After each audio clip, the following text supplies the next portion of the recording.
All right, welcome to the Fargo Five.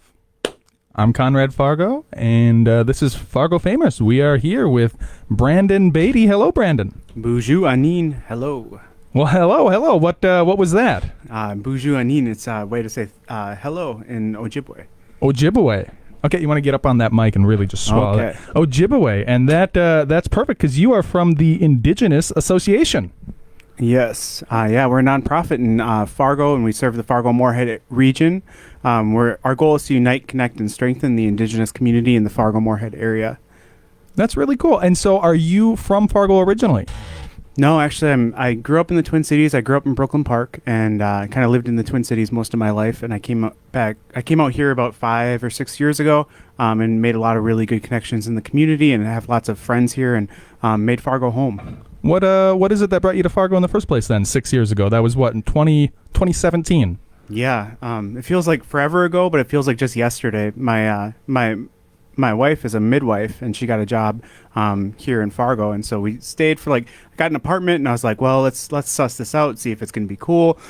Came to Fargo, stayed in an apartment in West Fargo, and then probably about a couple months into her new job, I looked at her and I was like, this is home, isn't it? And she said, yeah, this is home. As a midwife. So she came here as a midwife. Yes, And you followed along with her. I did. Okay. And how long has she been doing the midwife job?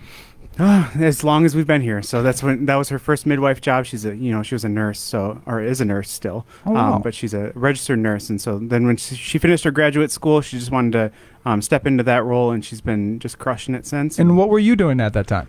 I was a social worker. I've worked in different community organizations and schools, mostly with children's mental health type issues. And you were over in West Fargo then?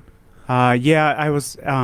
My first job was actually YouthWorks in this area, and so I worked with YouthWorks for a while.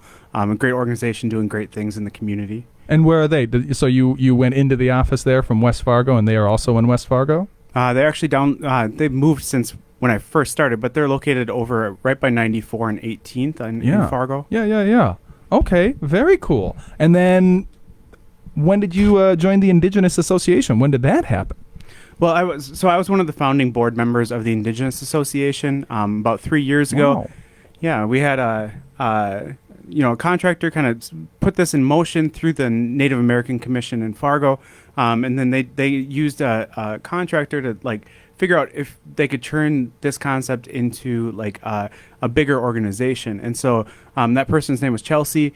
She really did the legwork to figure out how to get this started. We had a really good group of founding board members, and then we ended up getting it going. And so I was on the board for several years, and then I became the interim executive director about a year ago. So you were one of the founding members, and that was 3 years ago. Yeah. Wow. So it hasn't been around for a long time, right in the middle of the pandemic, Yeah, 2020. that's a perfect Wow. time to start an organization that wants to connect, Yeah. unite, and strengthen people. Yeah, that's amazing. And so now how many people are a part of that association? So we have myself and then 2 other contracted employees. We have Tanya Redroad, who's been here since I think January of this year, and then Tracy Wilkie, who's been with us for a few months. So just a handful of people. Yep. Wow. But I know that there's a lot of people who are really big supporters of you. So our mutual friend Renee, who she does Renee's driving, Ellis Driving Services. She's a really good friend of mine. She's the one who introduced us together. And so how does somebody like her follow? So she's not a member of the association, or she is, or what?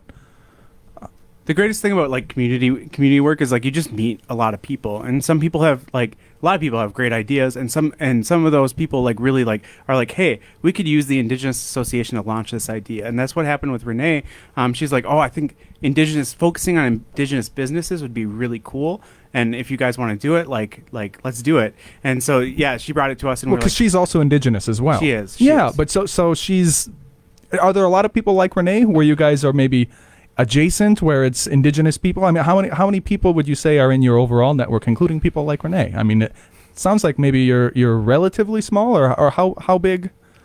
Well, so part of our goal is not just focus on the Indigenous community in our networks and who we work with, because in our work it works with the entire community. So say YouthWorks or Sanford or whoever the name is, they work with our population. So we want to have relationships with folks in multiple areas and doing multiple functions to be able to just to build those relationships and have ways to partner and impact our community to make it even better than it is now.